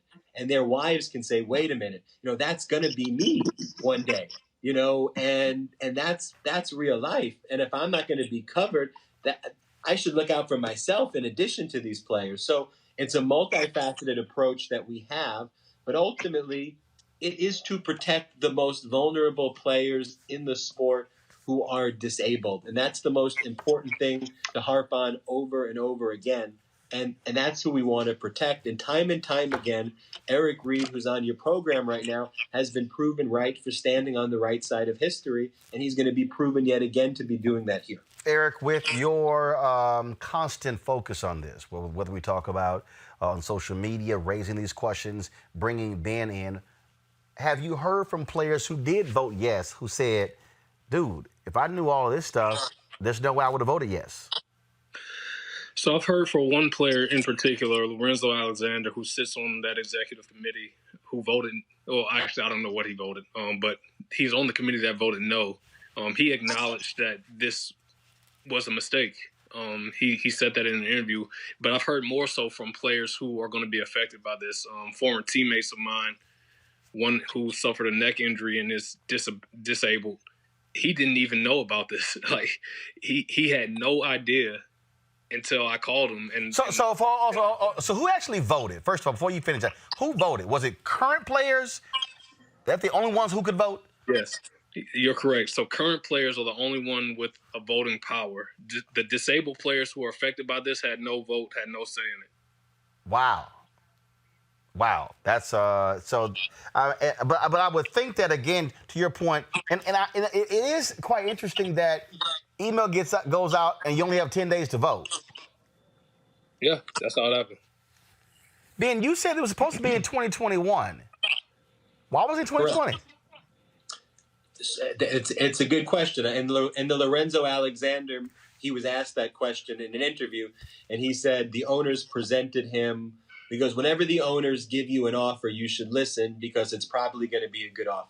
Now, I've never heard of this style of negotiating before, of taking the very first offer you're given and believing that the owners are going to give you the very best, and that's why they're rushing a vote to you. So that's the explanation. Right. I mean, I remember reading that it was like, well, this is the best we're going to get. And I'm going, the first one is the best you're going to get? Yeah, it makes no sense. And it was set to expire in 2021. And, with social media, players have such a profound platform right now to directly interact with constituents and to let them know the issues of where they're being taken advantage by ownership, and to really rally support like never before. And none of that was used. I mean, it was literally out of nowhere. Boom, 456-page document, incredibly complex, legally dense. Wow. Tons of text. Vote. You got 10 days. Go. In fact, some of the players, after Eric put out his memo pointing out the critiques, wanted to change their vote, and then the NFLPA said you couldn't change your vote. They claim that it passed by 60 votes, although I think that could be determined as well. I mean, we have to take them at their word on that as well. But we'll see. I mean, look, as I told you, I think it's a step in the right direction that they've at least acknowledged. Yet again, Eric is right, but as of now, it's just words. All right, then. Final question for you, Eric. I know you're a free agent. Do you expect to be on the team by the beginning of the fall season? Well, I hope so. Thus far, I haven't received any offers, but I'm still training and waiting for a phone call. I want to be clear, too. Eric set 2 franchise records last year. If you look at his pound-for-pound stats, he's literally at the top of the game right now. Right. That's why it was sort of confusing that you would have a great season like that, but then wouldn't get a phone call. Then again, we are talking about the NFL, where scrub quarterbacks can get huge contracts, yet Colin Kaepernick is still sitting at home. Ben, Eric Reid, gentlemen, we appreciate it. Thanks a lot. Thank you. All right, then. Folks, earlier we were talking about, of course, the case out of Georgia dealing with Mr. Arbery, who was shot and killed by 2 white men. I told you that Lee Merritt represents the mother of Mr. Arbery. Ben Crump represents the father. Ben Crump joins us right. Is he there? Okay. Was he on the line? I said we're going to go to him. Okay. Get him on the line. So what we'll do, we're going to go to a break, get Ben Crump on the phone. We'll come back, have a conversation with Ben Crump, and then also back half of this show, we'll talk to comedian Luenell, as well as our tech segment. All of that coming up right here on Roland Martin Unfiltered. You want to support Roland Martin Unfiltered? Be sure to join our Bring the Funk fan club. Every dollar that you give to us supports our daily digital show. There's only one daily digital show out here that keeps it black and keep it real as Roland Martin Unfiltered. Support the Roland Martin Unfiltered daily digital show by going to RolandMartinUnfiltered.com. Our goal is to get 20,000 of our fans contributing $50 each for the whole year. You can make this possible. RolandMartinUnfiltered.com. All right, so a lot of y'all are always asking me about some of the pocket squares that I wear. Now, Robert don't have one on. Now, I don't particularly like the white pocket squares. I don't like even the silk ones. And so I was reading GQ magazine a number of years ago, and I saw this guy who had this pocket square here, and it looks like a flower. This is called a shibori pocket square. This is how the Japanese manipulate the fabric to create this sort of flower effect. So I'm going to take it out and then place it in my hand so you see what it looks like. And I said, man, this is pretty cool. And so I tracked down, it took me a year to find a company that did it. And so they make these about 47 different colors. And so I love them because, again, as men, we don't have many accessories to wear, so we don't have many options. And so this is really a pretty cool pocket square. Now, what I love about this here is you saw when it's in the pocket, it gives you that flower effect like that. But if I wanted to also, unlike because if I flip it and turn it over, it actually gives me a different type of texture. And so therefore it gives me a different look. So there you go. So if you actually want to get one of these Shibori pocket squares, we have them in 47 different colors. All you got to do is go to RolandSMartin.com/pocket squares. So it's RolandSMartin.com/pocket squares. All you got to do is go to my website, and you can actually get this. Now, for those of you who are members of our Bring the Funk fan club, there's a discount for you to get our pocket squares. That's why you also got to be a part of our Bring the Funk fan club. And so that's what we want you to do. And so it's pretty cool. So if you want to jazz your look up, you can do that. In addition, y'all see me with some of the feather pocket squares. My sister, who's a designer, she actually makes these. They're all custom made. So when you also go to the website, you can also order one of the customized feather pocket squares right there at RolandSMartin.com/pocket squares. So please do so. And of course, it goes to support the show. And again, if you're a Bring the Funk fan club member, you get a discount. This is why you should join the fan club. All right, folks, joining us right now is attorney Ben Crump, who represents the father of the black man shot and killed in February. Ben, glad to have you back on the show. Hey, thank you so much, Roland, always. We talked about this thing earlier, and again, the explanation being offered by these DAs makes no sense. Frankly, they are only moving. They're only taking into this action because that video got leaked. Absolutely, Roland. And you have to remember, Greg McMichaels, the father and this father-son duo who executed this young black man who was only jogging in broad daylight, was a detective for the district attorney in that district for 30 years. So you know he have a lot of relationships with the local law enforcement community, and I don't think they ever intended to arrest this gentleman until that video came out. And so in terms of what's next, now we have the Georgia Bureau of Investigation say they're launching an investigation. The DA say they're going to take it to the grand jury, but you can't impanel the grand jury until June. And so now you have other people who are calling for the feds to step in.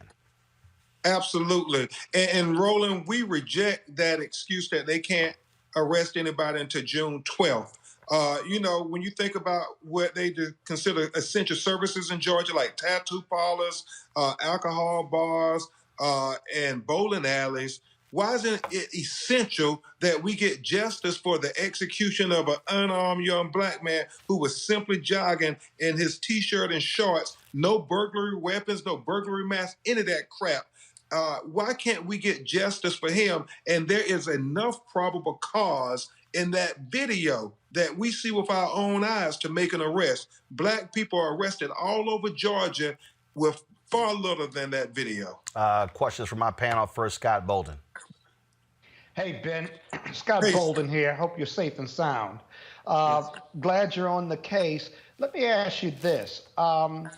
Is the judicial system or the grand jury system there, are they impaneled or at least available to be impaneled?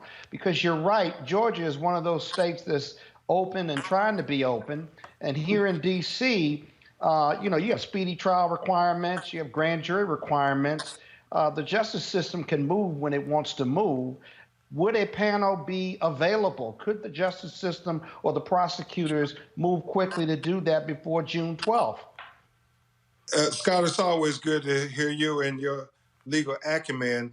And you're absolutely right. It's a matter of will. This is an executive order by the governor of Georgia who, based on his executive order, opened everything else back up. So if he wanted to, they could have this grand jury impaneled and respect social distancing. It's just a matter of will. And I always believe, it's like Dr. King said, justice delayed, justice denied. They're hoping that we will forget about it, Scott. Mm-hmm. Yeah, but they could go out and arrest him right now. I mean, the DA could authorize the police to arrest him, hold a bail hearing, and then put him in the grand jury later. It happens all the time, all around this country. There should be no delay here. Absolutely. And the Georgia Bureau of Investigations can do it. In fact, we expect them to do it and not wait on June 12th because they are supposed to be operating completely independent, completely divorced, they said, of anything that the local authorities have done. So if that is indeed the case, and they watch this video with their police power, Roland and Scott, they can go arrest these murderers, this deadly father and son duo right now. absolutely. Joseph. Brother Krupp, thank you so much for joining us. Obviously, you know, it's bittersweet because obviously you're a tireless advocate for justice, and yet at the same time, I feel like, you know, every time we encounter something horrific. And so I think, you know, to me, you know, how can we focus on getting the average person to understand kind of what our colleagues have been iterating talking about all day, which is that, you know, people are being arrested every day for foolishness, even in the midst of this corona crisis, right? And that, you know, people have arrest warrants issued, you know, for parking tickets. So, you know, just trying to talk about that in a way that people at home can understand that, you know, there is absolutely positively no excuse for the fact that these people have not been brought to justice, or that at least not in the queue for justice to occur. Exactly, Joseph. Two things. Number one, as I articulated in my book, Open Season, the legalized genocide of colored people, over and over again, they engage in what I call the intellectual justification of discrimination. And that's all that is happening right here in Brunswick, Georgia.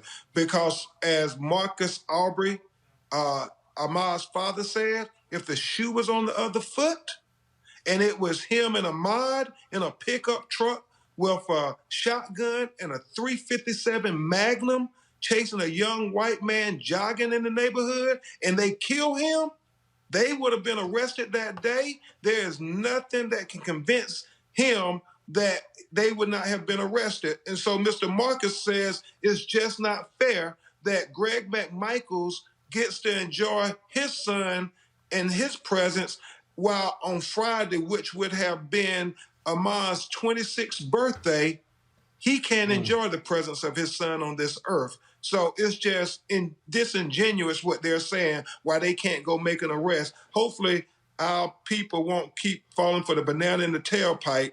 When they want to arrest people, they arrest them. They don't want to arrest these guys. Lauren Victoria Burke. Hey, Ben, this is Lauren. My only question for you, and thank you for all your great work, is when are you filing the civil lawsuit? I mean, I trust nobody down there. I don't think any justice is going to be done. So I'm just wondering, when do you file the civil lawsuit? Do you wait until these people do their typical dance, or do you do it now? You know, unfortunately, even though we can file a civil lawsuit, we've looked at the assets. They have hardly anything. The real push, and we don't mind bankrupting them, Lauren, but the real push is to make sure that they are held accountable, that they are in prison for the execution of this young man. And so if we don't get them to go forward with charges, we will certainly file a lawsuit, as Scott knows, to be able to get discovery to help bolster our position and gather evidence that otherwise we probably couldn't get, to say, you have this ground to arrest them, and you have this ground to arrest them, and you have this ground. You know, Roland, that we believe, as we observed that video, that was a single pump shotgun. And we believe that each time he shot that gun, he literally had to pump the gun. And we believe each time he shot that gun should be another charge for murder, because we think this case reeks of malice aforethought. When you get in a truck with a shotgun and a .357, you know, that's what they use to take elephants down when they escape the zoo. They're a shotgun. So to have that shotgun and say, I'm going to encounter this young black man, we think you had evil intentions from the beginning. All right. All right. Ben Crump, we certainly appreciate it, sir. And we'll keep following this story. Thank you so much, Roland Martin. Thanks a bunch. Also want to thank Scott Bolden, Joseph Pignon, Lauren Victoria Burke being on today's panel. Folks, we appreciate it. Thanks a lot.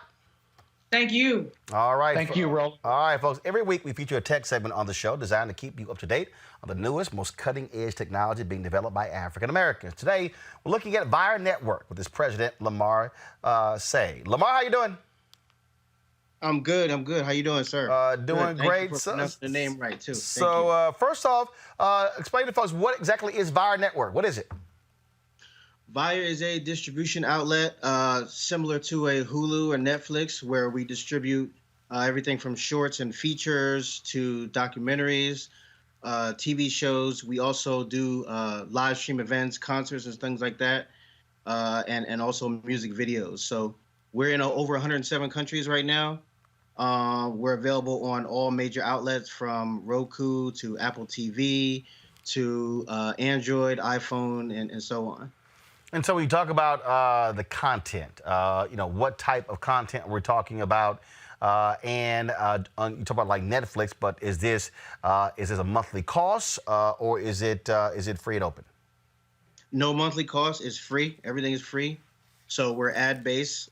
You'll watch a 30-second commercial before each piece of content. And yeah, that's pretty much how it's set up. We have, in addition to the films and movies, we also have about 10 or 11 channels, which range from hip-hop based to food to travel, family, kids, and so on. Obviously, OTT networks are really growing across the country. People are gravitating towards them. Cord cutting is significant as well. And so when did you get the idea to launch Vyre? About 2 years ago, my partner and I came up with the idea. We've been in music and entertainment for a long time. But about 2 years ago, we seen everything going over to streaming. And, it was just time. It was time to get into the new market. So, once things start to change in any industry, there always has to be companies that take that leap, into the next stage. So we wanted to be there. And you launched it. And how has your growth been? How many subs do you now have? We're in over 100, about 107 countries right now. We're heavy in China. We're real heavy in China for some reason. We're launching divisions in India, UK, Australia, and South America, which will have their own channel, to have their own curated content out of there. So its own films, its own shows, and so on. So yeah, we're expanding pretty quickly. So you talked about obviously being in those countries and being open access. In terms of what is the viewership like? What are your numbers been like since you launched? Well, we just officially launched November. We just went live, so we're just over 50,000 downloads. Mm-hmm. And so now is that now we say 50,000 downloads. They're not downloading shows. That's downloads of your app. That's downloads of the app. Yeah. Okay. Got it. Yeah. And so now that's the downloading of the app, but then also you're still able to see these. Well, also when you're on Roku or Apple TV, you're still downloading the app there as well. Yeah, exactly. Yeah. Okay. And you can also watch on the web as well. If you go to watchvyre.com, you can view everything through there as well. You said Vyre.com? Watchvyre.com. Yeah, watchvyre.com. Okay, watchvyre.com. One of the things when we talk about OTT networks that people don't understand is that you are, when we watch it on YouTube or Periscope or Facebook or Instagram, those companies are bearing the brunt of those viewership costs. And so when you talk about OTT, really you are, in terms of people who are actually watching that. That's something I think a lot of people don't quite understand about OTT. They just think, oh, I can just do OTT. It's like, yeah, but like that broadband one is consuming has to be paid for somewhere. Yeah, exactly. And we have a very good company that we partner with as far as our broadband. So we've never had any issues with that. What's the name of the company? Is it black owned? Is it black owned? The company we go through? Yeah. You know what? I don't know if the owner is black or not. Okay. I'm not sure. Okay. But now I will probably look that up now that you brought that to my attention. Okay. The only reason I'm asking is on Friday I'm going to have a guy on the show who has actually an ad program that when African American, I talked to him last week, that when you press pause, in a matter of seconds, folks are competing to what video to show you when it's paused. And so he saw some of my videos where I was talking about technology, the whole Teddy Riley babyface deal, and some of the other videos. And so he hit me up. And so we're going to have him on the show Friday because we're going to test it. I said, fine, let's do a test next week. Test what that's like, that particular program. Oh, that sounds great. I'd love to check it out too. That sounds like something innovative. I'm open to, and us as a company, we're open to anything that's innovative and next level. There's always got to be somebody to do it. So that's cool. I'd like to know more. And last question for you. Do you think that you're seeing, are you encountering more of us operating in these spaces, looking at how cord cutting has gone? I mean, look, you got folks out there, obviously, black folks have done content, but it's a whole different deal to say I'm a content person versus somebody who say, no, now I want to actually operate my own channel, operate my own network. When you say dealing in the space, you mean as far as an owner from our from an ownership standpoint, yes. Not really, which is sad. I think it's very new for people, so a lot of people are still scared. Even in our position, people that we come across are still kind of skeptical. They don't know how to get paid, how to build it out and things like that. So I've seen people get interested after they kind of have a conversation with us, or they might get inspired by somebody else in tech that's built a certain app. But I think it's growing. We just have to get rid of the stigma that being in tech is nerdy and it's not for black people and all that stuff. So it's very beneficial. All right then, folks. Here we go to my iPad, please. And so again, folks, the web base is Watch Vyre, WATCHVYRE.com. And you can actually, you see the promotional there. You can also, again, download the app Vyre, VYRE network as well. Lamar, I certainly appreciate it, man. Thanks a lot. Yeah, thank you. Thank you for having me. Have a good one. All right then, folks. Going to go to a quick break. When we come back, have some fun with comedian Luenell right here on Wild Not Wednesday on Roland Martin Unfiltered. You want to support Roland Martin Unfiltered? Be sure to join our Bring the Funk fan club. Every dollar that you give to us supports our daily digital show. There's only one daily digital show out here that keeps it black and keep it real as Roland Martin Unfiltered. Support the Roland Martin Unfiltered daily digital show by going to RolandMartinUnfiltered.com. Our goal is to get 20,000 of our fans contributing $50 each for the whole year. You can make this possible. RolandMartinUnfiltered.com. All right, folks, as always, need to have a little fun, a little laughter, and there's nobody who is more hilarious and more ignorant than my next guest, that is comedian Luenell. Luenell, what up? Hey, Roland, can you see me? Yes, I can see you, and thanks for getting dressed, because last time, when I had my News One Now show, your ass was all in the bed, butt naked, doing the show. Listen, I didn't get no complaints, did you? Well, luckily, first of all, y'all need to understand, we had News One Now, it was 4 o'clock in the morning, and we were on, and so Luenell used to get up early to watch the show, and so I told her, I said, well, now, you ain't got to get up early. It's the middle of the day for you in L.A. Well, I'm ready now. It's very, very warm here in Los Angeles today. And I must say there are some really good things that have come out of the quarantine for me. What's that? For example, I haven't had a bra on since March 16th. Thank you, Jesus. And I also, I feel like these guys, these gentlemen, are really finding out who the women are that they're married to. Now that these tracks done got loose and these nails done popped off and they're not getting dressed up every day no more and they're not out fine dining. You got to figure out if your wife is a top ramen girl or a neck bone girl.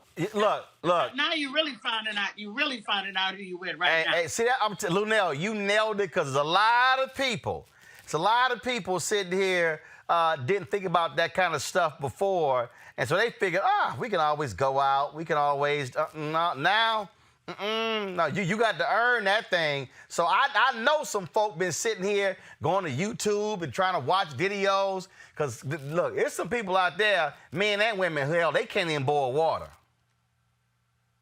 Well, you can go to YouTube, and it's just like singing or acting. You can teach anybody how to cook, but you can't teach them how to cook. That's in them. You can teach anybody how to sing, but you can't teach them how to sing. That's in them. Right. You can teach a person to be a comedian, but you can't teach them to be a great comedian. That's in them. So, you know, you might can get enough food out of somebody who's not a good cook to live, but you'll be running back to Ruth Chris the minute the door's open. So all this time at home, has there anything that's happened where you said, "Ooh, I am sick and tired of my husband"? Yes, we only argue in the bed. Ho. Because wait, hold on. Y'all argue in the bed? Yes, because he and I sleep like two wild animals. It's like Joe Exotic and Carol Baskin in the bed. You know, I'm flipping. I sleep at the bottom of the bed with my feet on the pillow. I come back up. We have the fan on, the fan off, the covers on, the covers off. He's over here. I'm over there. My arm hurts. Move. Your arm hurts. So we do all that dance. But I know that there's a million women out there and men who are quarantining by themselves who wish they had somebody like that to argue with. Because there's beauty in the bitching, too. You know what I mean? You're married, Roland. I take that. Like you guys sleep together. Hey. I'm sure that you're no picnic to sleep with every night. Hey, first of all, baby, I am a picnic. I'm to sleep with every single night. You a snack. But that picnic and a snack roll. No. I'm a full damn meal. So let's just be real clear. I ain't no snack. I ain't no snack. Ooh, I'm gonna have to take a sip of margarita on that one. But see, that's also why you get a big enough house there. You can go to another room. Praise God for my house. Because when I get tired of being in that room, I go in that room. Get tired of being in that room, go in that room. Get tired of being in that room, I go in that room. I got to tell you, though, this quarantine is the most rest I've had in my 30-year career. Right. Because when you're building a career, you got to go. You got to go. You don't even realize your back hurt or your knee hurt because you're going. I got to pack. I got to get on this plane. I got to be at this radio interview. 6 o'clock in the morning, 10 o'clock at night. You just going. And if you're a person in demand, like I am, you don't get no 2 months to lay up. Because, you know, the Bible says, a man who does not work does not eat. And I love to eat, and I don't mind working because I'm not digging no ditch. I'm not, driving no strangers around. I'm not doing anything weird like that. And I really enjoy my job. I think it's a shame that people didn't realize how much we need the audience. I don't care if you're Ellen, Wendy, or nobody. We need an audience. The laughter is what makes the show exciting. And I think all the shows have fell flat. Seinfeld, everybody has fell flat since we don't have the audience. They think they need us, but we really need them. Now, Luenell, this coronavirus thing has also exposed us to far more celebrities than we have ever seen. We got folk at the house, they doing interviews, they doing cooking demonstrations, they doing makeup stuff. What have been some of the craziest stuff you've seen some of these entertainers out of here have been doing? Well, I've done a lot of interviews from the bathtub. Video, audio? Video, baby. What you think this is? Come on now, Roland. Why the hell are you doing interviews from the bathtub? Because if it's 7:30 in LA and it's 10:30 in New York and I have an interview, I'm usually in the bathtub. But I don't show no areola or nothing like that. Listen, my milkshake brings all the boys to the yard, hunty. I have not had no complaints about my bathtub interviews. I've seen a lot of, people are bored in the house and they're in the house bored. So that makes your creative juices flow. A lot of these people that are doing stuff on the internet now would have never thought to do this stuff if we were not confined at home. You know? We talking about Luenell's areolas. Okay, all right then. Okay, gotcha. Now I see your nails got did down. Did you do your own? Cause it's a bunch of women out there losing their damn mind. You saw that woman who owned the nail shop owner in Dallas that threw her ass in jail for a week because she tore the order up. Then you had the mayor in Beaumont, Texas, who defied her own shelter-in-place order to go get her nails done. Well, I have not had my nails done since March the 7th. I just have a badass nail tech. But I told the people on my YouTube show today, Hey Luenell, that I did right before you, they have grown out. I haven't lost any stones. They're still beautiful. But I'm ready to let them go and let my nail beds breathe. If I wanted to get my nails did, I could, because my girl comes to the house. But I'm not a slave to my nails. I'm bad still, whether I got nails, whether I got lashes, whether I got a bra on. I'm the same Luenell. So I'm going to be, tonight, starting the process of cutting these suckers off, cutting them down, and within the next week, people will see me with no nails. And I'm still going to be, the original bad girl of comedy, with or without my nails. That's no doubt there. And so you talk about your YouTube show. When does it air? What time and where? Well, if you follow me on Instagram at Luenell, Luenell, the link is in the bio. And if you don't and you just have YouTube, you just go to Hey Luenell, HeyLuenell. And I just did my show live every Wednesday, and from 3 to 4 p.m. In LA time, Pacific Standard Time, 5 to 6 in Central Time, and 6 to 7 in the East Coast. And if you don't watch it live, no big deal. You can watch it on YouTube. Today we did the Cinco de Mayo, Seis de Mayo edition because I didn't have a show yesterday. So I had to celebrate my Latinos y Latinas today. I don't let a holiday go by. We can tell. All right, Luenell, give out everybody your Cash App. Oh my God. Okay, my Cash App is $ Hey Luenell, HeyLuenell. And I got to tell you, Roland, as sad as I am about Essence Festival being canceled this year, because my boyfriend, Bruno Mars, and I, he was supposed to be performing there. Right. I was supposed to be performing there, Janet. But one thing I can always looking forward to at Essence Festival is you, Roland, because what they don't know, if they don't know, they don't know that you're a dance machine. Watch them get down. I'm a dance. Yeah. And I have the receipts to prove it. I got pictures, Roland. Don't get snarky with me. I'll release our pictures. You can release them. This video of me dancing already on YouTube. That don't mean nothing. I ain't scared. We wasn't dancing. That's okay. See, y'all, right there. That's that margarita talking right now. All right, Luenell, always good to see you. We appreciate it. Thanks a lot. Thank you for being the voice of Black America, Roland. You rock. I appreciate it, Luenell. Thanks for supporting. You have a good one. Absolutely. Bye, everybody. All right, y'all. Cash App, $ Hey Luenell, HeyLuenell. Y'all, she ain't got no sense. All right, shout out to all the people who joined our Bring the Funk fan club the last 24 hours who have given $50 or more. I told y'all you're going to get a personal shout out. Look, I'm real clear. I'm trying to get to 20,000 fans by the end of the year. Right now, we're sitting at about 5,800. We got lots more work to do, but we got 7 months to really get it done.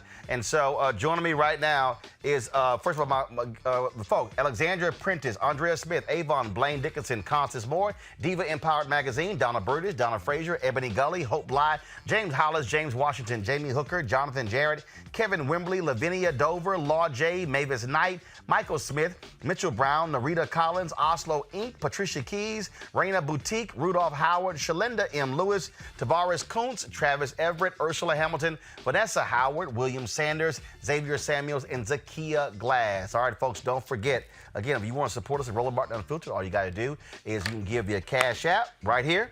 Put it up, Cash App, $RM Unfiltered, PayPal, paypal.me/R Martin Unfiltered. You can also give right there on YouTube at our YouTube channel. More than 3,000 of y'all are watching today. Man, if all y'all support us, yo, we halfway to our goal. Facebook as well. Y'all, This show, look, it's free. We don't charge you a subscription every single month. We don't have it behind a paywall. We want you to be able to access it, but we also need your support to make this possible because trust me, the cameras, the lights, these monitors, this set, give me a wide shot, Henry, all of this, our control room, our staff, y'all, none of this stuff is free, but we want to be able to have, again, a platform that is showcasing African Americans. Also, let me give a shout out always, giving a wide shout, Henry, to my man Leroy Campbell, the art piece you see down there, right there, of course, showing multiple generations of black folks voting. Leroy hooked us up with that, and so we certainly appreciate him doing so. Again, go to RolandMartinUnfiltered.com to support what we do. We're here every single day, live, 5 days a week, 6 to 8 p.m. Eastern, doing something nobody else is doing. Why? Because we know we must control our voice, control our narrative, and we must always speak truth unapologetically. All right? We're going to see y'all guys tomorrow right here on Roland Martin Unfiltered.